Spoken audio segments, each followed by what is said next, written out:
There we go. Oh, is it out now? Folks, welcome into sportsbookreview.com. It's Monday, opening lines, Monday Night Football, rocking and rolling and ready to go. I'm Donnie RightSide along with Kyle Purviance, ready to get it grinded up here for Week 6. But before we do that, Kyle, big-time football game on Monday night. How's it going? It's going good, and I can't wait for the marching band stories tonight. And I think it's a tough little spot, but a team total I'm sort of digging on a little bit. And if you want to pay some juice, you can get real safe. A couple props we like. And then, we got to jump into Week 6, right? No rest for the weary. Time to get after it. And we got bye weeks now, so there's going to be some teams missing. A little bit different of a card than we've had so far this year. Looking forward to it. Thank you, of course, to everyone in the chat box for joining us. Mm-hmm. Let's get after it. Yeah, a ton of people yesterday on the show had some good results yesterday. And got to say, oh, come on.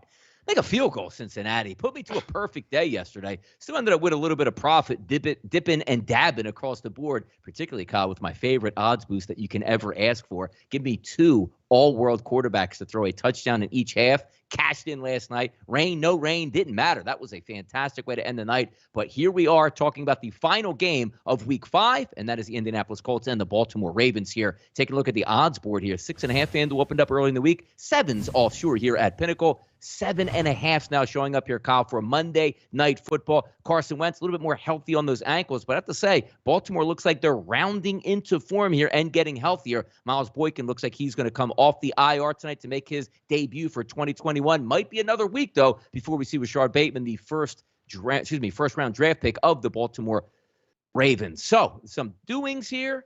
I like the offense for Baltimore tonight, but here's the caveat, because as we talk so many times, 6.5, 7, 7.5. That is a big discrepancy on winning a football game. Now, you can also argue like, hey, Donnie and Kyle, they don't make extra points anymore and everybody goes on 4th down. I understand that. But still, when you're taking a look at a touchdown difference, meaning that 7.5 roughly means you have to win by double digits here to get the cover. That should be tough. But let's start talking around here. Initial thoughts here tonight for your game, Kyle, between the Colts and the Ravens.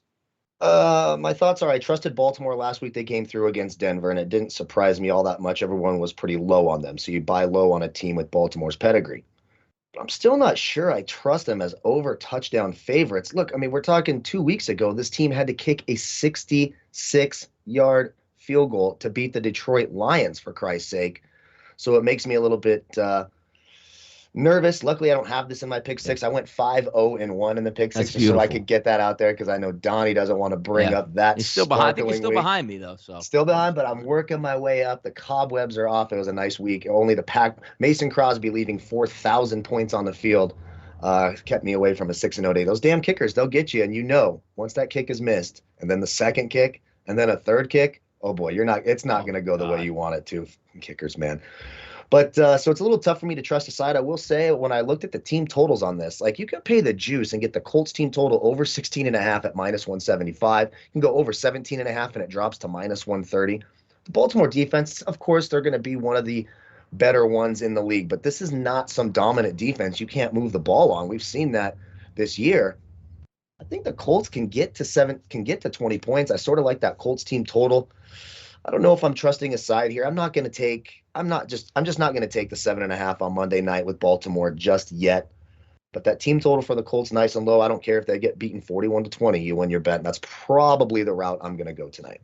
It's a tough one. I mean, 1-3 Colts, 3-1 Ravens. I think we can all agree the Ravens are the better team, and they're at home. Particularly, that's it's hard to win football games on the road. Take a look at the Colts offense here, averaging 112 yards on the ground per game, 214 in the air. Maybe that gets a little bit better because obviously Carson Wentz a little bit more healthier than what we saw about 2 weeks ago when he was rolling around on 2 injured ankles. But the one thing the Colts seemingly do. Nice win last week, Kyle. They like to keep games close. They haven't been blown out of a game where it's like, hey, forget about this game, even though it seemed like they weren't the most talented team on the field, hanging around, just not able to get over the hump. We're able to do that last week, but now facing a much stronger opponent here in the Baltimore Ravens. Now, here's the tough part about it, because when you're taking a look and say, what do these teams do well? Well, Sammy Watkins having a decent year at wide receiver here for the Ravens. Same thing with Marquise Brown, able to get open deep. And when you take a look at that secondary here, Kyle, for the Indianapolis Colts, it's a little bit banged up and it's playing poorly here. Sendeo, Blackman, Rhodes has been atrocious this year. Moore, Rodgers, they're not very good. And also keep in mind, Andrews, one of the better tight ends in football. Lamar Jackson should have plenty of time here to do whatever he wants.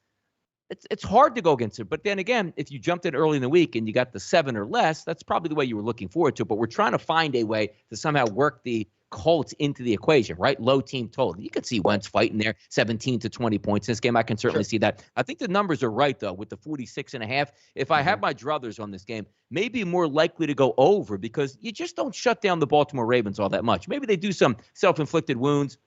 Guys wide open running downfield where they don't make the catches. But primarily, Lamar Jackson means points. And it's tough to bet against him here in that home spot. But again, you're talking about 7.5. I do lean more towards the over in points, Kyle, but I do have a couple prop bets here that I think are legitimate. And just going over here to take a look earlier. And I know you put the same one out, and I loved it. Again, we didn't collaborate on this. It just came out. Hey, Kyle, what do you like that? Oh, yeah. Because, doing a morning show today, I'm looking at those rushing props here. Lamar Jackson over 61, which anytime you put Lamar Jackson 60s or less, it's always a viable option. Because what are you more shocked at, Kyle, that he runs for 122 yards or runs for 22 yards at that point? Exactly. Probably more likely that he runs for the 22. But also keep in mind, Carson Wentz, if you don't think that they're going to win the football game, you're not really worried about going over the number, Kyle, and then going back. So case in point would be over 9.5 this morning. Now it's risen to 10.5 and 11.5. Talking about the rushing prop here on Carson Wentz. Yep. He gives up his body a lot. He could be running throughout the game. He runs for 15 yards. If they don't win the game, you're not taking the knees at the end of the game to lose that prop. So I do think that is a legitimate one. Also, possibly the Wentz over 227.5 passing prop. If you think they're losing, you might be able to stack some of those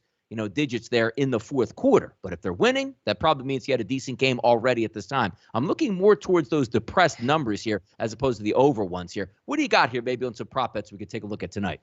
Yep, I love that Carson Wentz one, obviously. And every week that he's played, the 3 games that he's played, he's had 4 or more carries. 2 of them, he had 5 carries. He's going to give up his body. Baltimore's going to come after him. He's going to try everything he can. So I think it's a nice little prop. It could happen nice and early. One scramble for 11 yards, you feel pretty good about it because you're right.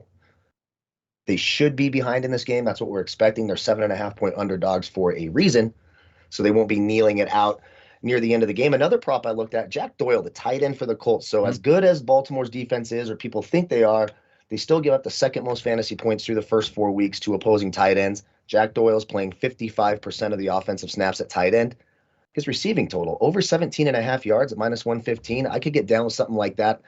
Think they'll go to Jack Doyle, that safety valve. The Baltimore secondary banged up, but they have been playing better. Anthony Averett has actually rounded into form. He's only giving up 0.19 fantasy points per route ran against. Tavion Young's been very good in the slot as well. He's giving up only 0.21 and an 11% completion rate there. So I do like on those defensive targeted routes. So I do like Tavion Young and Averett. Of course, Marlon Humphrey, very good on the other side. So these tertiary targets for Baltimore, for the Colts, like a Nyheim Hines. I know he's burned us a couple of times, so I'm a little hesitant to pull the trigger on his receiving props, but I think Jack Doyle gets over 17.5. And one more I'm looking at, if you flip it over to the Baltimore side, you mentioned it. Xavier Rhodes, been dreadful. Kenny Moore in the slot has been dreadful. These guys are giving a 0.55, 0.43 fantasy points per out ran against. I think Marquise Brown gets over the 58.5 receiving yards. Too explosive. That can happen on one play. And if you're looking for a little odds boost over here at BetMGM, they have a Lions odds boost where Marquise Brown scores a touchdown and the Ravens win. That's boosted up to plus 180, so I don't mind that either. I put a little sprinkle on that. Yeah, they haven't been bad. Like last week at Miami, 35 yards on the ground. They gave up as a defense, 168 in the air against Tennessee, 180 on the ground, 188 in the air. It hasn't been all that disastrous at this point, but hopefully they get that secondary together sooner than later, but also keeping in mind Tennessee, they didn't play that well on offense because Wentz was, should have had a cane and a wheelchair running around that one. But at Miami, a little bit better, 139 on the ground, 210 in the air. We'll see because Baltimore's going to put the pressure on them. Miami didn't put any pressure on them. Tennessee, quite frankly, struggled in that game also. And then those first 2 games playing Seattle and the Rams. So when you take a look at the schedule, not all that great here and certainly doesn't get any easier tonight in Baltimore. Also, there is an odds boost prop tonight. So Esteban, if you want to throw up that odds boost little moniker or graphic that we have, this is an interesting one, Kyle. Let's take a look at this one here. On the FanDuel Sportsbook tonight, the Ravens and the Colts to score each 1 rushing touchdown and 1 passing touchdown. That's not per half. That's not each one. That's just a game. So, Taylor runs 1 in. Lamar runs 1 in. You got 1 for each side. Then you need 1 passing touchdown for each side here. I think that's legitimate. That's a plus 250 price tonight. I haven't bet it yet. And again, those odds aren't going to change before game time. But I have a real good feeling, Kyle, that tonight, that odds boost, I'm going to be participating in. Nice. And I like some people are getting better numbers at FanDuel, plus 230. I love that. Someone also astutely brought up Jonathan Taylor over 13.5 carries. I like that quite a bit as well. He is the bell cow there. We know no more Marlon Mack in the rotation there. So think that over 13.5 makes a lot of sense. And I like that prop quite a bit. I think each team does have a rushing and a passing touchdown. It almost seems like, doesn't that happen every game where, there's a rushing touchdown, a passing touchdown? It's good. Yeah. And again, it's not like plus Yeah. 110 because I know a lot of people give me Goff, which won last night. If you give me two really good, I'm talking top 15 quarterbacks in the NFL, and give me a price between plus what last night was 300 or 350, was it 350 and 500 to each throw a touchdown in each half. If nobody takes any notice in the NFL, it's a passing league. That's how most teams score at this point. That one cashed in. So I'm always on the lookout for really good quarterbacks to do that. But then if you flip over one of these, like how else can you score in a game, Kyle? Rushing? I mean, okay, they could pick six it, or they could get a punt return or a kick return. I understand that. Sure. But you're either rushing, and both of these quarterbacks can run it in themselves as well. So some interesting stuff here. Also, another one on the match specials. I think these ones are interesting. They don't pop up each and every game. To score 3 touchdowns or more at plus 200, they give you 4 players. That is Latavius Murray, Jonathan Taylor, Marquise Brown, and Pittman at wide receiver. So the 2 top wide receivers, the 2 top running backs, just need a combination. Not everybody to score. You need 3 touchdowns out of that group, Kyle, and that comes out to a plus 200. So they have match specials 1, 2, 3, and 4. There's a lot of fun ways to bet here on any one of these sports books to say, hey, I don't really like a side. Like you saw me tweet out last night, Kyle. I'm going to sit back and enjoy this game. I don't have a side on this. So I'm scrolling through like, wait a second. Here goes my favorite odds boost. Let me throw $50 on this, sit back and relax. Because it doesn't matter who wins the game. You're just cheering for points. And fourth quarter, it cashed in there. Yep, that's beautiful. I love those type of plays, and I like those match bet plays as well. And let me try to remember all the props. So the Taylor carries, I like that quite a bit. The Marquise Brown yardage, even the Sammy Watkins yardage is a little bit low. I don't mind that. The Carson Wentz rushing prop. If you're going to bet the Lamar Jackson, I would take the over. You're right. Anytime it's in the 60s, he can get there easily. He is, even with Latavius Murray, starting to take over just a little bit as the main carrier there for Baltimore. He's still their leading rusher by far, and he's going to continue to be. Of course, that front 7 for the Colts is pretty good as well. So it doesn't make it easy for running backs. So you're going to see them, Lamar use his legs a little more, create some plays. And and that Colts team total as well, over 17.5 minus 130, I think makes a lot of sense. If you're nervous about it, you just want to play the 17. It is 175, so it's a little bit juiced, but it's not, it's not like minus 300 or anything. So if you want to take 16.5 minus 175, that makes sense. If you want to make it part of a teaser with the Ravens, I think that makes a lot of sense as well. Just not going to trust that 7.5 number. I just can't do it. Yeah, it's an interesting game here. We'll be watching tonight, so maybe we'll be able to line up some, same game parlays in that game or just taking some odds. But that's the fantastic thing, and that's what's opening so many more eyes here. Usually would come to a show and be like, what do you like, side? What do you like, total? But there's so many different ways to make money in the game that if you don't like the side or you don't like the total, you can dabble in so many markets, live in-game odds boost, pre-game prop bets. That's what the fun of the NFL is now. It's sensational stuff to watch. And before we get into this week's Week 6 opening numbers, guys, thanks for tuning into the show. We had so many people on yesterday, over 600 people watching live before kickoff with us yesterday. So much fun. 90,600 subscribers here on our YouTube channel. If you haven't hit that subscribe button, if you're watching live, if you're watching in replay, hit that and turn the notification bell on so you can talk NFL football when we go live. And also the Pick 6 contest with Kyle did say he is 5-0-1, or was 5-0-1 over the past weekend. I was 3-2-1, hit my double down there on the Buffalo Bills. So hanging around.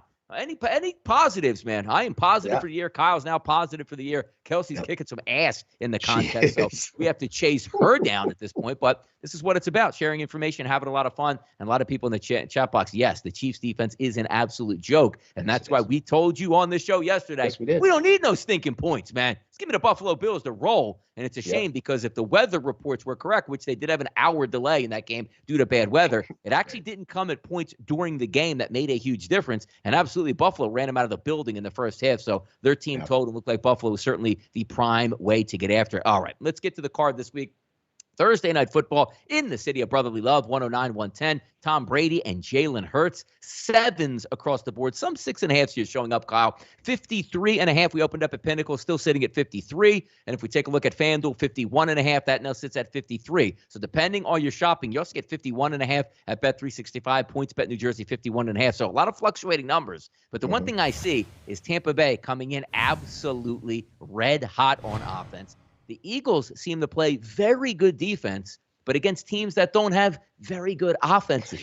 Saw the 2 really good offenses play the Eagles. The Cowboys, they had no answer. The Kansas City Chiefs, they had no answer. So now here comes Tampa Bay into town with Tom Brady. It's a short work week. I understand that. They're coming south to north.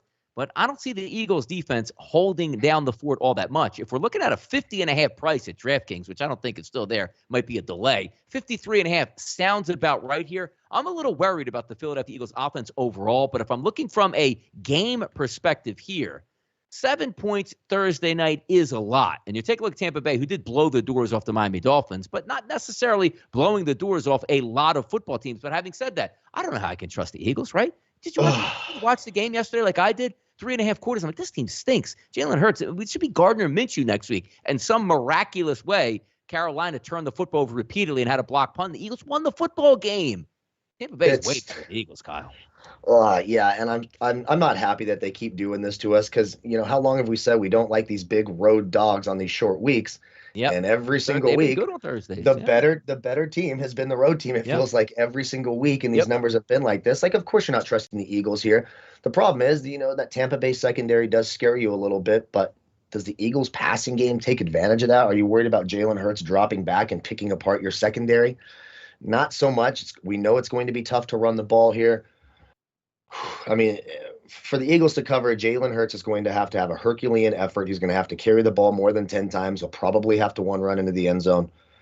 I got to rewatch the Dolphins-Tampa Bay game just to make sure, but I'm pretty sure here that it's Bucks or bust. Looking at the team totals, I mean, the Bucks are going to need to get to 30. The Eagles team total at 22.5 at -110 is a little bit interesting to me early in the week, just because I expect them to be behind. They're going to have to throw, and that's the weakness of Tampa Bay's defense is that secondary. Jalen Hurts should be able to get away from some of those Todd Bowles blitzes, create some time in the pocket, maybe some broken plays here. Do they win the game? No way. Do I think they cover? Probably not. I won't touch that number on a Thursday night game on the road. I'll just leave that alone. But maybe the Eagles, Eagles team total 22.5, or if you want to pay at 20.5 with some juice, maybe something like that. But for the most part, I'll just be doing a couple props. And of course, we'll go over that on our Thursday night show. Yeah, the one thing that you do know is that the Bucks are banged up in the secondary, and the Eagles could give a damn about running the football. So you're always looking at overs, even though it didn't work out this weekend, even though the Eagles team total did hit, the game total didn't hit. But the Eagles aren't going to run the football. They made that clear. They're going to throw it 50 times a game if they can. And if Tampa Bay answers the bell, which it seems like they always do on offense, they're going to get after it. Now, there is one thing in the chat box that said the Eagles have a bad secondary. Not necessarily. I'm going to read you the yards that they've given up per game over the first 5. 136, 189, 220, 271 to the Chiefs, and 158 to Carolina. Their defense is not the issue. It's the offense and what you can actually sustain, because you see the Eagles when they go up against Kansas City. 103 yards on the ground, 358 in the air. Dallas, when you're getting blown out, 303 in the air. But this weekend against Carolina, who has a decent defense, 91 yards on the ground and only 182 in the air. That doesn't cut it when you have to get into a game, Kyle, where you better get 25 plus points if you want to have a chance to beat the Bucks. Yeah, exactly. And it just makes me sick looking at touchdowns on the road. But how could you back Philadelphia? I know it was a good win against Carolina yesterday. I kind of, without Christian McCaffrey, we went into that game liking the Eagles to sort of cover in this one without McCaffrey, right? Yep. I mean, we all took the Eagles because you're not trusting Sam Darnold. So, I know Carolina was a nice little story. They had a good record, yada, yada, yada. But did we really think they're one of the best teams in the league? I think we figured out yesterday that they are not. Whew, God, it's awfully tough. But I do think that Eagles team total makes sense. They're just going to be throwing so much against a secondary that is beat up and beatable. Got to think Jalen Hurts can make a few plays with his legs and avoid that blitz. And when he does, those receivers are going to be open. Some big plays in that one. Should be a lot of fun to watch. Tampa Bay is going to stomp on your Eagles. I think we already know that. But do we want to take a touchdown favorite on the road on Thursday nights? You don't make a lot of money that way, do you? Yeah, it's tough here. Taking a look at some of these odds, over 20.5, -160 at BetMGM. Let me see if Caesars has a price here, or an alt price here on that Thursday night game. 51.5 is the total. Let me see what the Eagles. Let's see. The Tampa Bay Buccaneers 28 -150. That's outrageous. And the Eagles are 20 at -160 at that perspective. So 20, I don't know. It's not really a key number all that much. So maybe look at the 21.5 -115. But we got some time to break that game down. Just an interesting one that I do expect points in that game, because Tampa Bay is going to score points regardless of who they play. All right, let's get into some action here. And let me just slide this down. All right. And by the way, it's caught me off guard again. So I see the 9:30 game here, and I'm like, okay, wait, I'm looking at last week's odds. No, we got another London game, and Like, boy, oh boy, yeah, this is just unbelievable stuff, man. So they just throw Miami and Jacksonville, which again I didn't even notice. I saw the 9:30 start time here just a second ago and said, "Yep, looks like another game overseas." 3.5 across the board here for the Miami Dolphins. Jacksonville Jaguars and the Dolphins line up here at 45.5. Which again, I have to tell you, I was looking towards the Miami Dolphins here as a team total on Sunday. Early this morning was 23 minus 150 at Caesars and 22.5 minus 150 at BetMGM. Overcast skies at Tottenham, so at least you know it's not a grass field where it was like an ice skating rink the past 5 years when they go overseas where they can't seem to get the field right. Man, I'm just taking a deep breath here, Kyle, at this game because it's 9:30 in the morning. I probably won't have any interest whatsoever in this one now. No, I won't either. I know that's not fun for everyone. And if there's a proverbial gun to my head here, I'm sort of looking at the Jacksonville team total over 20.5 at minus 125. How much do you want to trust that in a London game? The Dolphins defense doesn't look very good. I know they were good last year, but they still struggle mightily against the run. They have a couple of good corners, but they're a little bit banged up. Both these teams absolutely stink. I mean, I'm looking through. I mean, maybe outside of Cincinnati, Detroit, this is the worst game by far of the weekend. Houston, Indianapolis. There's some real ugly spots here. Let's just stay the hell away from this game. I suppose like the lightest of sprinkles on that Jacksonville team total because I do think they can get to 21 points against the hapless Dolphins. There's no way I'm taking the Dolphins as a favorite against anybody. It's just not happening. It's a bad football game here. All next, a little bit, I don't know.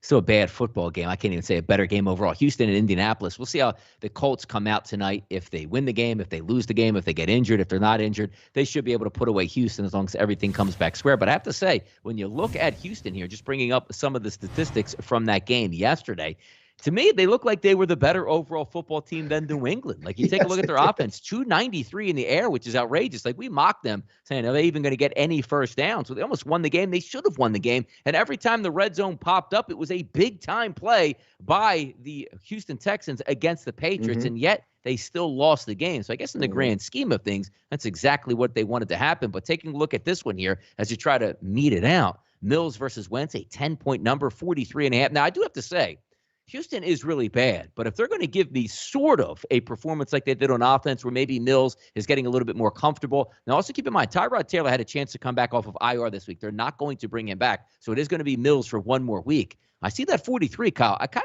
of like the over in this game to start the week here.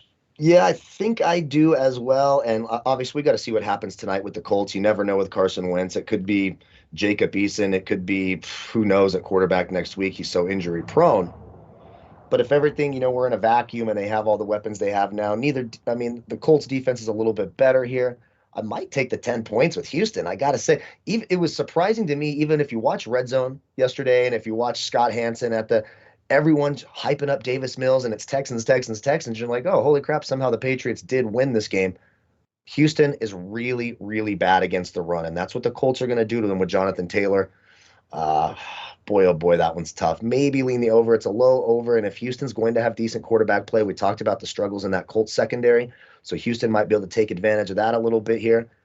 10 points. I don't think I'm ready to lay 10 points with the Colts. I don't think I'm ready to call them a 10-point favorite over anybody. Of course, we'll have to see how they look tonight, and that'll help with things. And you might see some line movement depending on what happens tonight. But early in the week, I might lean Houston, and I might be with you. I might lean the over. Yeah, I think the over might be a little bit of a decent shot here. We'll see what happens. Green Bay and Chicago, 255, 256, 1 o'clock Soldier Field. They are getting 4.5 points across the board from the Green Bay Packers. Justin Fields will start again. And this is one of those where if you look at the byproduct of the box score, you sort of question yourself of how Chicago actually even won the game and let alone won it by double digits, but they did. But that just might be a microcosm of how bad the Raiders are and how lucky, I guess you could say, over the first 3 games. They were absolutely putrid. You had a guy in Justin Fields throw for, barely like 100 yards or rush for like 5 yards, and they won by double digits. You can't really get away with that against the Green Bay Packers. And I'm not saying the Green Bay Packers are some fantastic out-of-world football team, but the Green Bay Packers, after the opening they lost, have won 4 straight games. And Justin Fields at quarterback, because started with the moniker, I said, like, fade these rookie quarterbacks. Trey Lance was terrible. Justin Fields was terrible in his game. There wasn't a lot to love about these guys. So if you're listening, say, hey, Chicago's going to play good defense and keep it close, okay. But I need a quarterback. I don't just need a guy that's my best play is on 3rd and 6. Run! Just run! Like, I can't have that. So I'll go with the Green Bay Packers early in the week. Yeah, you have to. And look, Green Bay doesn't inspire a lot of confidence on the road. No, they don't. It's crazy how one-dimensional they really are. I know Aaron Jones is a nice back, but really it's Devontae Adams or nothing every single It is. play. If he's not open, my God. And look, they should have covered against the Bengals yesterday. Mason Crosby was dreadful. I don't know what the hell happened. That was just a really bizarre sequence. The whole thing was bizarre. But you're right. Yeah. I mean, Davis Mills was the best rookie quarterback yesterday. All those guys were out there, and the best one was Davis Mills for the Houston Texans. But Justin Fields got the win, and just a god-awful offensive performance. There's no way I can trust Chicago. It makes me nervous trusting Green Bay on the road. But right now, under a touchdown, if Justin Fields cannot throw for over 100 yards, you're not keeping up with Aaron Rodgers no matter where you're playing at. I thought the Packers did have a decent pass rush yesterday, but then again, like I see Sean says Packers pass rush Fields will have a time. Isn't that what you want? Don't you just want a mush rush? I'm like, dude, take all the time you want back here because you obviously can't throw the football. The last thing you probably want is a pressure defense where he gets holes to run. And if you're going to say again that, hey, Justin Fields would run for between 35 to 45 yards this week, they're probably going to lose. But again, you're right, Kyle. You take a look at the Green Bay offense. It's Aaron, Jones out of the backfield. If he doesn't make a big play, it's Devontae on the outside. And if he doesn't make a big play, there's nothing really to love about that team. But again, you're playing a rookie quarterback here. Aaron Rodgers should make enough plays, but you are giving up the 4.5 on the road. Should be an interesting one there. Let's keep going.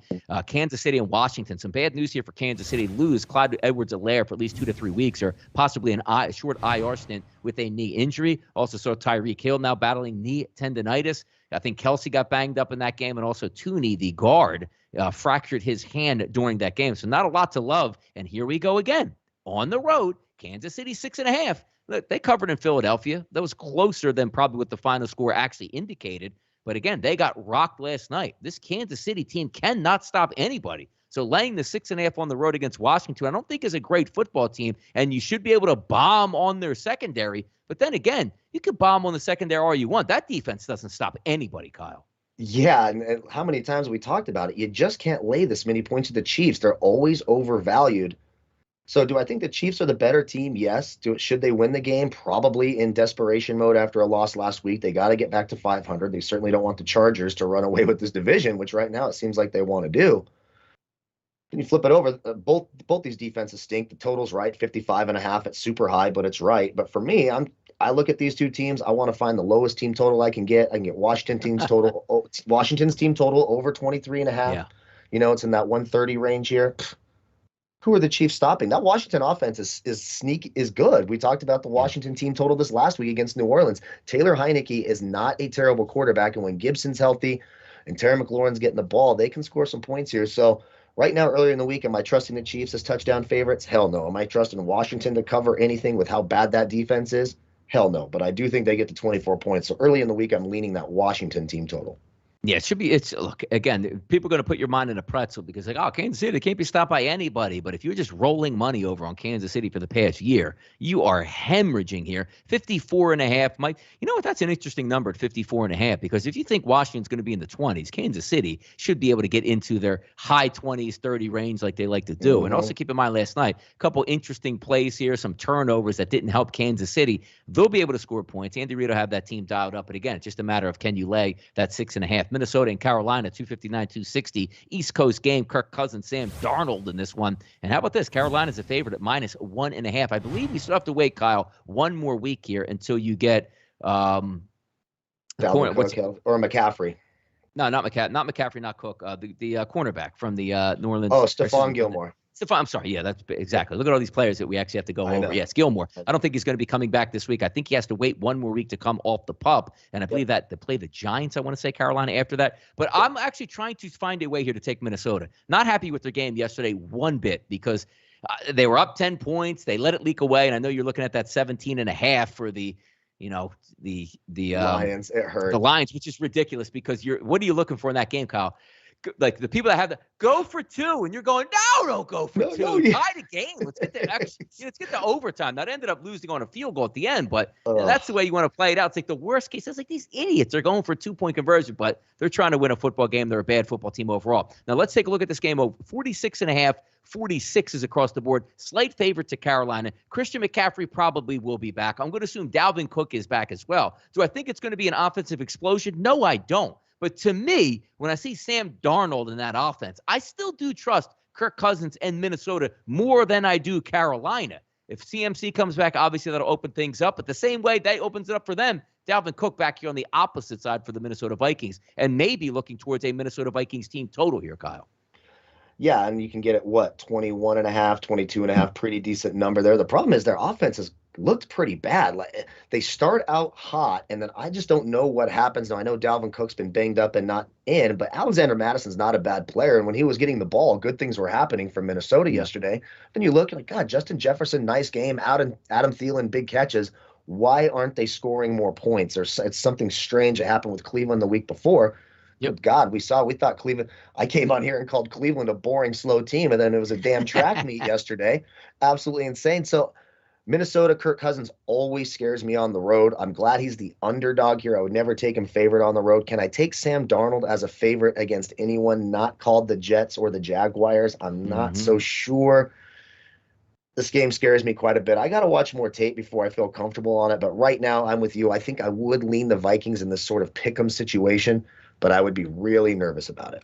It's a good defense. Like, Carolina has a good defense here. So when you're looking to try like Thielen and Jefferson and maybe a healthy Dalvin Cook, that would help. But you certainly weren't, on the up and up yesterday when you saw Carolina with that nice lead at the half, and then Sam Darnold just gave the game away to the Eagles, which is fortunate because they got the win. And we told everybody, hey, 3 points or more, you got to go towards the Eagles. It looks like a horrible decision through 3 quarters. Block punt, couple turnovers. Next, the Eagles end up pulling that game out. Tough one there, but I do think the Vikings are due to bounce back on offense because that's back-to-back weeks where they really didn't show themselves, Kyle, and I think they're much better than what they are, and a healthy Dalvin Cook might be the perfect remedy because also keep in mind, he was banged up 2 weeks ago. He missed the game last week, so maybe he comes back healthy this week and can put that charge in the offense. How about this one? Chargers, Baltimore Ravens, 1 o'clock East Coast time, 51s to 50.5s across the board. A favorite towards Baltimore, 3.5, and Justin Herbert, I missed the bell yesterday in that game, because we saw the over-unders, and what was really throwing us off was how good is Cleveland's defense, and can Baker Mayfield pass the ball? Well, Cleveland's defense stunk, and Baker Mayfield went for over 300 yards. And how about the running backs? 6.6 yards per carry. They ran wild, and you still lost the game because in the last couple of minutes, how many times have we seen it in the past, Kyle? Cleveland has the football. They go they hand off, and punt the rock or a short pass on second down, whatever it was, and you gave it right back to Herbert. You knew it was going down. You knew the Chargers were going right back down the field and scoring. You got that lucky layup with the missed extra point that should have tied the game, which gave you the lead for 1 point for the Browns. And then at the end of the game, the fact that they weren't taking knees, which if you had the Chargers, you love the fact that they were so boneheaded to run a play up the middle and get carried into the end zone. Yeah. It almost worked out in your favor for the Browns if you were backing it because they were getting the football back with a chance to go the other way. But looking across the board here, 3.5, it seems about right. The Chargers are sensational. But next week, Kyle, Baltimore should have everybody back outside of the guys on the full-time IR list. So watch out for the Ravens being full strength on offense next week. Yeah, and again, of course, you hope there's no injuries tonight. So it's always tough. Monday, we got to make sure they don't get hurt tonight. It is a tough physical front seven for the Colts, so we'll see what happens there. And, man, I don't know.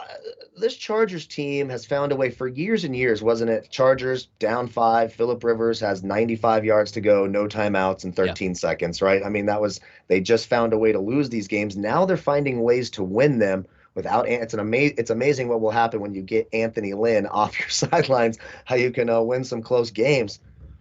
I like the Chargers here. I think they have some ways to give Baltimore problems. The problem is the Chargers stink against the run, and we know what Baltimore wants to do. So they're at home. I'm probably leaning the West Coast to East Coast, early morning window. There's a lot of factors here that are going to make it tough for the Chargers, but they do have the weapons to give Baltimore some problems here. I don't see that team total up here on my screen right now, but I'll be keeping an eye on that Chargers team total. If I'm getting it anywhere under like 24 or 24.5, I will probably jump on it. Tough spot here. I guess I'm leaning Baltimore. We'll see what happens tonight. Tough. Cincinnati and Detroit next week, 1 o'clock game. Bengals going into the Dome. They should be able to put up some points. Also, keep in mind, Joe Mixon banged up coming into this week, was a game-time decision. Looked like he played fairly well. Didn't get a lot of touches, but did score a touchdown late in that game. Maybe he's healthier for this one. Jared Goff loses Quintez Cephas. I don't know where their offense now is coming from for Detroit. Maybe it was just like, hey, they play really hard, which they do, and probably should have won that game. But at the same time, you're limited with what you can do for Detroit. I do think Cincinnati's a better team, but also it's a product of what you're getting. Opened up at 3.5, Kyle. We're at threes across the board. I still would take Cincinnati in this one if all three of those wide receivers are healthy. If Mixon comes in healthy, Joe Burrow took a throw punch. He says he's no worse for wear and tear. He should play. Cincinnati's the better team. They'll beat Detroit, but Detroit has been pretty game here. But that 47.5, I don't know if I love that all that much. I think Cincinnati can score, but now I'm starting to get a little bit worried about that Detroit Lions offense, which is down another man and hasn't produced in 2 weeks. Yeah, I can't back Detroit again. I can't watch another red zone turnover from Jared Goff. I just cannot do it. Hard to trust that team. Now, I will say this. The Bengals have been solid at home. Cincinnati's sort of been a cover killer. Teams like the Vikings who are favored there week one, the Packers last week. Then they go on the road. You think they're going to do well, and they get slaughtered by the Bears. Well, not slaughtered, but, they were getting slaughtered early and had to make a little comeback to sort of make it respectable. So, young teams, both these teams are hard to trust. You can't really trust the Bengals on the road. It is a short number. I do think they are the better team. They obviously have capable professional wide receivers. And you're talking about, Amon-Ra St. Brown. Okay, he might be something someday. And then what the hell else they have in Detroit? Jared Goff looks god-awful. I'm with you. I got to lean the road favorites here. I don't like it, but I got to lean Cincinnati early in the week. Most likely, this will have $0 of my dollars on it. It will be in 0 of my contests, and I'll try to pretend that it's not happening. But I would early in the week lean Cincinnati. All right, last 1 o'clock game of the weekend here, the Rams and the Giants. And thank goodness for Joe Judge that he pulled out a miracle win down in New Orleans, because they got absolutely blasted last week, and they will get absolutely blasted again this week as the Rams come to town here off a nice little break. This line opened up at 7 at FanDuel and then quickly went to 10.5, and that's looking at, will Daniel Jones play? We don't know. Saquon Barkley's going to miss this one. Kenny Golladay went down. They got a little bit of good news on that one. But if you're coming into this game with basically Kadarius Toney again as your top weapon, the Rams are going to eat your lunch in this one. Double-digit win on the road for the Rams. Looks like it for me here, Kyle. Yeah, how could you take the Giants and Mike Glennon? Can we do that? A stationary quarterback, Aaron Donald is going to absolutely bad feast. Line. And if you're going to be down all of these receivers and you're telling Jalen Ramsey, hey, your only job is to shut down Kadarius Toney, good luck, Giants. Don't love these double-digit spreads. Of course not. I don't mind this as a teaser. You want to throw it and get this down to 4.5. I would be absolutely stunned if the Rams don't win this by double digits, and certainly by a touchdown. So you could tease it if you want, but there's nothing right now indicating that you can take the Giants in any way, shape, or form. That offensive line against that Rams defensive line, it's going to be a bloodbath. Oh, and let's not forget, even if Daniel Jones does find a way to play this week, don't you prefer him on the road? He's just better on the road than he is at home. It's Rams for me. I know it's West Coast to East Coast early window, and that can oftentimes come back to bite you. The Giants have no shot at stopping the Rams next week. None. Like when you're talking about like bad football teams out here, and like you're a true diehard fan, like me with the Eagles, like them winning games now, I really don't care about. You just want to see like the maturation process of Hurts, and you want to lose a lot of games because you want to stack your draft picks up if there's no real chance at making the playoffs or making a run in the playoffs. Like when I look at the Giants here, I'm being like from a NFC East opponent fan base, such as the Eagles and the Giants, like I want them to win. Like, I need Joe Judge to be there. Like, don't get rid of him and make a good move. Like, if they get rid of Gettleman and Joe Judge and go out and, like, hire a real GM, and let's just say they get Brian Dable, like I always say, like Luke Fickell out of Cincinnati becomes a pro coach. Like, I'm worried. Like, my biggest worry the past 2 years was that the Giants were actually going to go out and hire Matt Rule, because then I knew that there would be a foundation built for the New York Giants. And when they hired Joe Judge and I watched that press conference, I thought it was sensational. Like, man, the NFC East has nothing to worry about with this idiot as head coach. But then again, where you see the demise of the Giants, and you saw that screenshot come up, was it yesterday during the Bills game, where the two worst teams in the NFL over the past 3 seasons are the Jets and the Giants. Like, I need them to win a couple games to keep Joe Judge around. I don't need them getting a really good head coach put there in place. So that's my thoughts here on the Giants. Arizona and Cleveland, 4 o'clock game. Fantastic one here. Murray's going to go on the road. The 5-0 Arizona Cardinals here take on the Cleveland Browns. 2.5s across the board, which seems about right here. 51.5 to 50 across the board. I have to say, like, I really like what Arizona is doing. Like, their offense is fast. The quarterback's playing well. The defense coming up with timely stops. But it just feels to me like I think this line is correct here. Like, if Cleveland comes out and plays their game, right? Maybe Jadeveon Clowney comes back next week and feels like he wants to play and be on the opposite side of Myles Garrett to get a pass rush on Kyler Murray. But it just feels to me like I can get mean, I can get nasty, and I can control the ground game here. Do you try? Like, sooner or later, Arizona's going to lose. I think this is a pretty good spot for them to get beat here by Cleveland. Yeah, they could. This looks like it could be their first loss. Now, will it shock me if the this is one of those games where it's really tough, right? I know it's not exciting, it's not fun, It's not ingenious, but would it shock me if the Cardinals won? Absolutely not. I could certainly see a world where they would win this game. Would it shock me if Cleveland won at home and they just ran the ball down their throat with those two running backs? Absolutely not. I can certainly see that happening. So, this one's a little bit tough. This will be one where I'm looking at team totals. You're not getting great value there either. What we're looking at 24.5s and 26.5s. Boy, oh boy, oh boy. This might be the toughest game on the card. I think I'm with you. I'll lean the home team. When it's 50-50 like this, I'll just lean that home team under a field goal. If this starts to get more than a field goal, we get to 3.5s maybe or something, then I might be looking at Arizona. But right now, while it's under a field goal, I'll take the home team. But again, this one's real 50-50. It will not be in my pick six contest. No way. Yeah, it's an interesting one because you take a look here. Had a win against Houston 31-21 at home, beat the Chicago Bears 26-6, but on the road at Kansas City, double-digit lead for them. They blew that game. On the road against the Chargers, double-digit lead, and they blew that game. I just think they're a better team than what they're overall actually showing with their record as is. I don't think – I love it. I love the way they play football. Maybe when Jarvis Landry comes back at the other wideout spot, because Odell Beckham isn't doing a goddamn thing for this football team right now. Like, he had 42 points yesterday. The offense moved up and down the field. He had like 20 yards. So he's not even in their offensive game plan. If they stick to what they do best, hand the Chubb, hand the Hunt, work off play action, and maybe Baker Mayfield's shoulder does feel a little bit better, and he's learning how to wear that brace, and maybe the pain isn't so much, because he looked fairly good yesterday, and I thought some of the calls went against the Cleveland Browns, so maybe a little bit of value here. But if there's one spot to lose, I think Arizona might have some trouble going on the road against Cleveland. It should be a great game, but that's why this game is at 4 o'clock, not 1 o'clock, because they're two good football teams playing. Now, when we say two good football teams playing at 4 o'clock, this might not be the one that we're talking about. 269, 270. The Vegas Raiders, 3-0, open the season like, hey, man, they might be a good football team and looking to make the playoffs. They look absolutely horrendous yesterday. Now they go on the road and play a good defense in Denver. But what the heck was Denver doing on Sunday? And Teddy Bridgewater, we talk about always making the right play on the road and in tough spots. The interception was horrendous at the end of that football game. They lost to the Steelers. Coming home, they are a 3-point favorite. It's as simple as this to me. The more talented offense by far is Vegas, but something is broken with them right now. So if I'm led to believe that Vegas is going to go on the road to Denver, Teddy Bridgewater is going to be healthy again this week. They're laying 3. I can only lean Denver here early in the week, Kyle. Yeah, the real Derek Carr has stood up, and I'm glad, because he stinks. I tried telling people, and everyone wants to make him MVP. This guy stinks. Now you got to take him on. Denver's one of the toughest places to play in the league. The Raiders struggle a little bit stopping the run. Denver's going to bring that two-headed monster, if they're both healthy, of course, and get after it. Those young receivers are good. Wasn't impressed with Denver yesterday. Wasn't impressed with them last week. A couple losses in a row. This is really tough. These are two teams heading in the wrong direction. Again, we're right at 3. I do see a 3.5 with juice. You got to lean Denver right now. I do think they're the better team. And even if you say, okay, maybe these two offenses, talented guys on the outside, maybe some people like Carr better than Bridgewater. I can understand that argument. I think it's pretty equal. The wide receivers on the outside, pretty equal. I like Denver's skill position players. I like Sutton. I like Hamler. I like Patrick. And I like Noah Fant.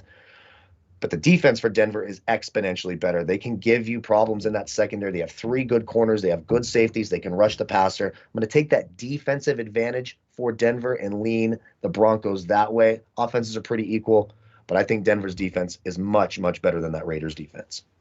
Yeah, the Raiders, they were getting pressure early in the season, that 3-0 start that they had, and you're taking a look like, hey, what happened? And then you take a look at yesterday, because it wasn't so much about their defense, Kyle. 143 yards on the ground they gave up, only 3.9 yards per carry, 109 in the air. It was the offense that's been atrocious. Look at these numbers back-to-back weeks after blasting Baltimore, blasting Pittsburgh, and blasting Miami. I'm talking just about yardage. They sort of went into a hole at the Chargers, 48 yards on the ground, 165 in the air. And then against the Bears, 71 yards on the ground and 188 in the air. That is absolutely disgraceful at this point. We'll see who comes to play here at 4 o'clock. Final game we'll talk about here, and maybe Dallas thought this was going to be a tougher game than what it is now. New England Patriots lucky to escape Houston. Yes, I said that. Lucky to escape Houston with a victory yesterday. Now the Dallas Cowboys, as hot as anybody on offense, roll up into New England as 4 to 4.5 point favorites, primarily forwards across the board, over under in this one, climbing slightly 49.5 and 48.5, because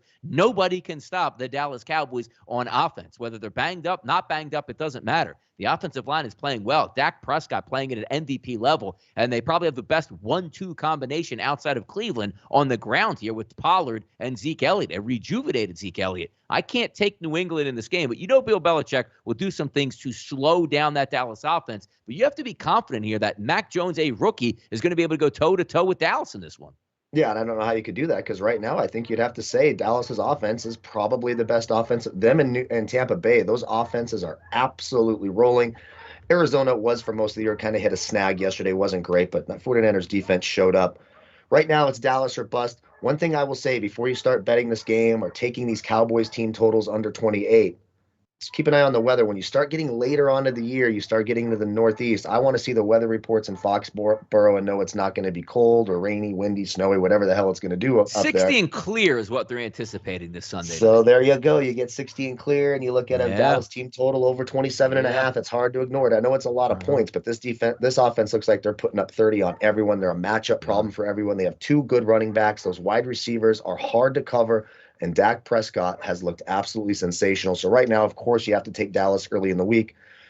Unfortunately, I am going to rewatch that New England-Houston game and just to dot my I's and cross my T's. But not a lot to love coming out of New England right now. No, not a lot to love on it. But I think they just obviously, but everybody shows out really against the Houston Texans, because you're worried about the offense and how they can move the football. And you say, well, what can they actually do in New England? It's hard to say, well, hey, they moved the football a little bit last weekend against the Houston Texans. But when you take a look at it, what did they really do, Kyle? $126 on the ground, 226 in the air. It wasn't as if they eviscerated that football team, because you are going to have to score. And even take a look at the week before in the rain, showing up as a net negative 1 yards on the ground here for an offense for the New England Patriots. They're not running the football that effectively. They can't throw it all that much, but you are going to have to score if you want to stay with Dallas, unless you're just leaning on the old adage, Bill Belichick at home, he should be pretty good. Well, Bill Belichick at home with Tom Brady was always good. Doesn't show very good now since Tom Brady's not, pulling snaps under center here. All right, let's get to the Sunday night football game, then the Monday night game here. Seattle and Pittsburgh, undecided on quarterback. I think we know Geno Smith is going to be the starter there. Russell Wilson isn't coming through that door fresh out of surgery, which he might miss 4 to 6 weeks or even longer. Looks like the death nail for Seattle.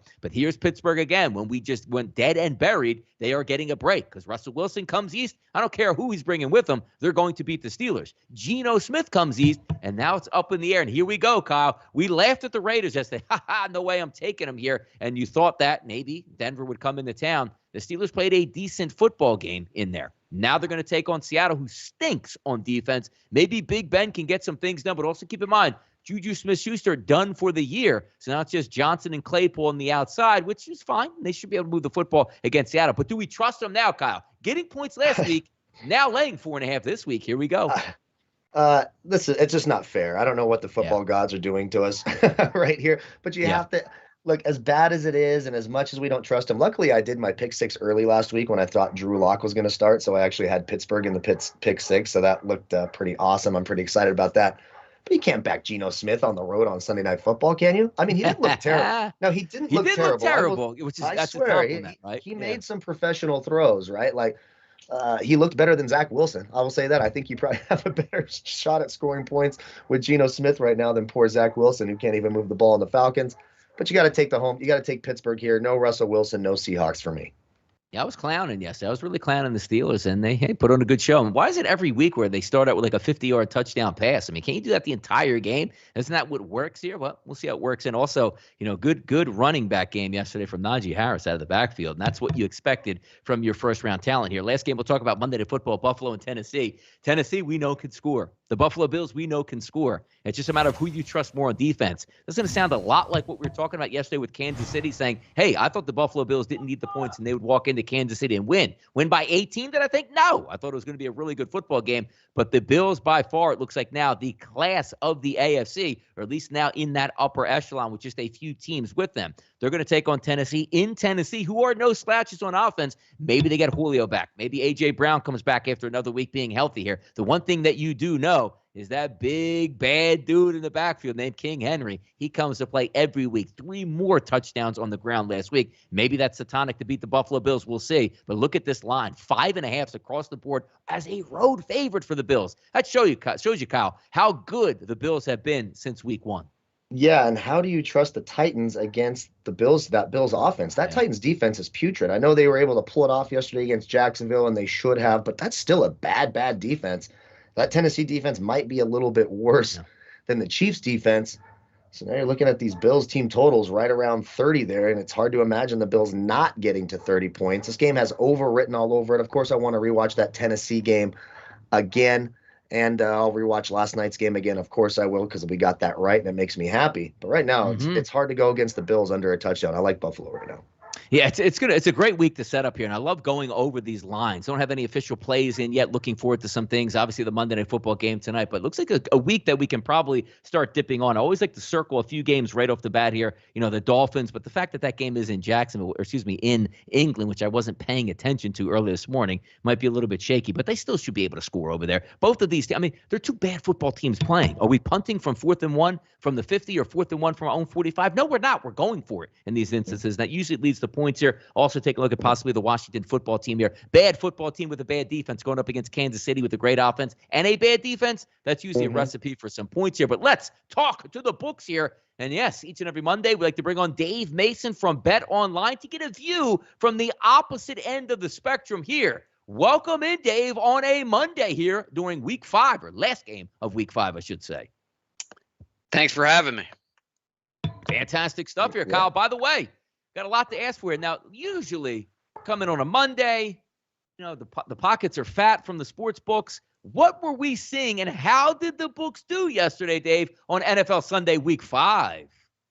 We got throttled, man. The only fat pockets are our players, man. We got absolutely beat down yesterday, man. It was the second most profitable day in the history of Bet Online for the public. Yeah, wow. it was that job. big. Good job to us this week. Yeah, exactly. So I was out there on the beach collecting aluminum cans this morning for a little extra earn, man. but no, I like I've said before, I work more on the marketing side of things, and we're always looking at numbers. Oh, we need more. Players are disappearing, going up. There's nothing better for active numbers than when they win. You know what I mean? So our active numbers for tonight's game are going to be through the roof, man. So and the casino manager's happy too. That's the only happy guy in the company Monday mornings after a big losing Sunday is the casino manager. He's walking around, strutting around like he just did some great campaign, and we're like, dude, we lost. We got killed in sports, man.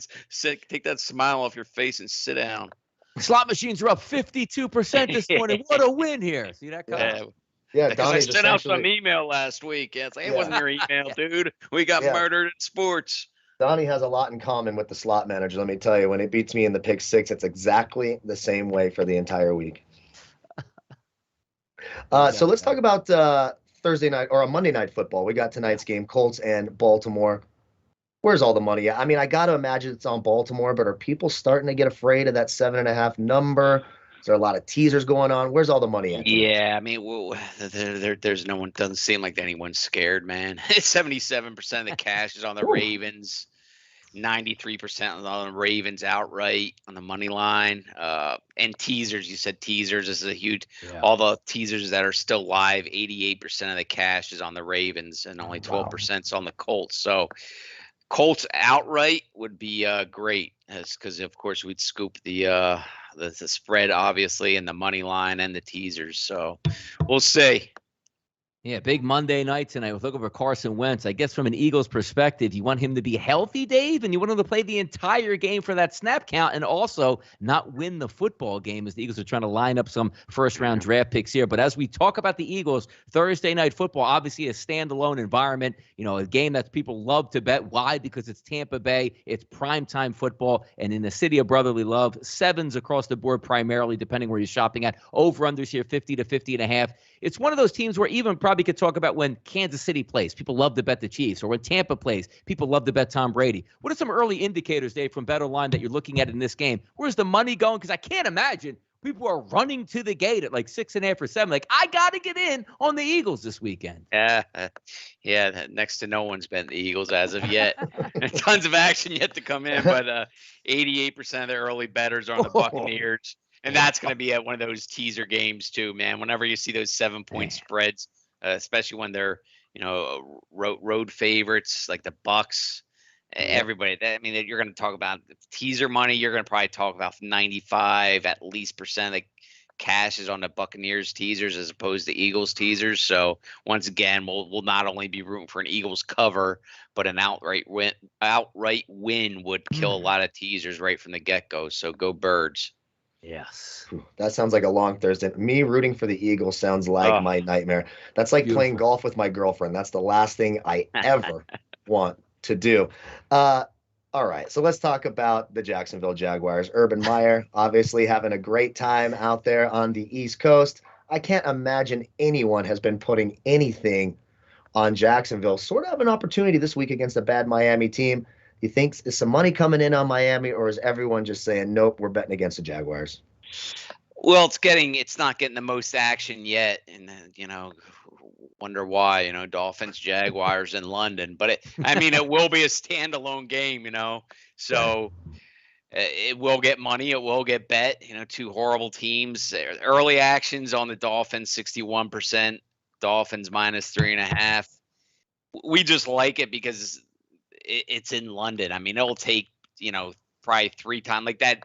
Sunday's Jets Falcons game in London did probably, I would say, about 3 times the action it would have done if it was a 1 o'clock game. So yeah, you send a couple of sacrificial lambs over there, some of the bad teams, and they all of a sudden they get some good action on them, and that will be the case Sunday. But yeah, we'll most likely need the Jaguars, so we'll see. I might just sleep in the game. I don't know. We'll see. That's me. Yeah, but I love the fact it's in London. They cheer for the punter, they cheer for sacks, they cheer for incomplete passes. They got no idea what's going on, but they do sell the stadium out. And that's the reason why Jacksonville loves to go over there and get that sold out home gate for them. Now, taking a look here, 4 o'clock this weekend, 4:25. The NFL loves when the Dallas Cowboys are good. It's when the Yankees are good or the Lakers are in good. People either love that team or they hate that team, but everybody watches that team, Dave. Similar to a sports book here. You have Dallas and New England, which obviously if Tom Brady was still in New England, this would be the game of the week, but now Mac Jones is under center. But I don't think that's probably stopping people from saying, now, wait a second. Dallas is good. I see a cheap line in this one. Let me get down on my Dallas Cowboys. How are we looking from a line perspective or betting angle here from Bet Online with the Dallas Cowboys? We taking money early in the week, or I can't imagine again. Same thing we talked about the Eagles. No, who's running to the table to take Mac Jones right now? Nobody. 12% of the early bettors are on the page. It's already the second biggest bet day on Sunday. So it's going to be such a massive need, man. So 12% of the early bettors are on the Patriots plus that 4.5 at home.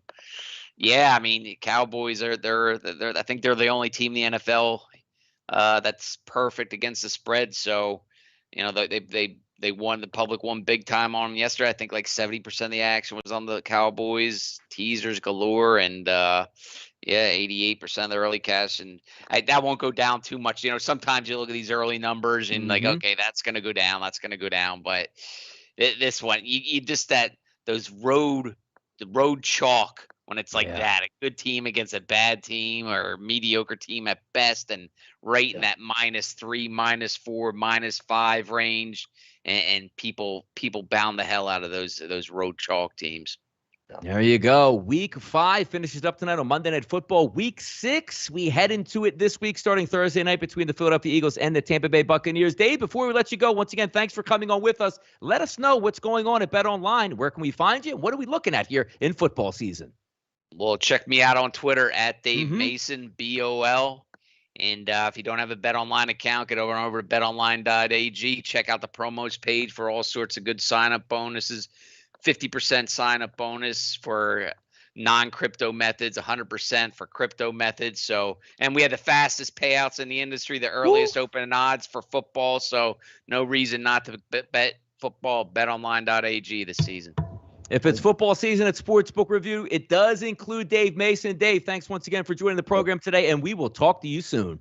Thank you, guys. Have a good one. Brother. Fantastic. All right, there's Dave Mason, Bet Online. Always like that perspective, because a lot of times it's usually Dave coming on saying, man, my pockets are fat, but the public with the nice win on Sunday. Congratulations. But that'll do it for us here, Kyle. How about that show today? quick, nice hour, action-packed. Get you some thoughts tonight on the Monday Night Football game, and also looking forward to Week 6 here in the NFL. Some good spots to pick on. But some last thoughts here for you, Kyle, on the game tonight between the Colts and the Ravens. I know we talked about some quarterback props here, particularly with Carson Wentz going over his number. I am probably going to get down on that odds boost here where they each have to get one rushing touchdown and one passing touchdown per team tonight. Pays out over a 2-to-1 price. What are you thinking at here? Some last thoughts tonight on the Monday Night Football game. Yeah, during the show, I did a little cowardly bet. I went team total over 16.5 on the Colts. It's like minus 175, but I just threw a few bucks on it. It's going to buy me dinner tonight. That's the plan here. Get the 17 points early.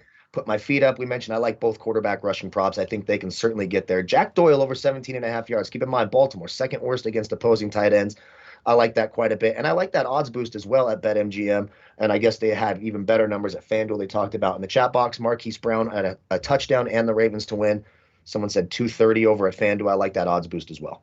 All right, let's have some fun tonight on the NFL. Once again, guys, we'll be back on Thursday for the NFL Key Show, setting you up for Thursday Night Football between the Philadelphia Eagles and the Tampa Bay Buccaneers, and also sharpen those pencils for the weekend. You know how we do it at Sportsbook Review. Opening lines Monday, Key Show Thursday, NFL closing line Sunday afternoon, right at noon here. Thank you guys once again for joining us on a Monday to talk some NFL football. I'm Donnie RightSide along with Kyle Purviance. We're the SportsBookReview.com NFL team. This was your show for Monday, and as always, good luck on those wagers.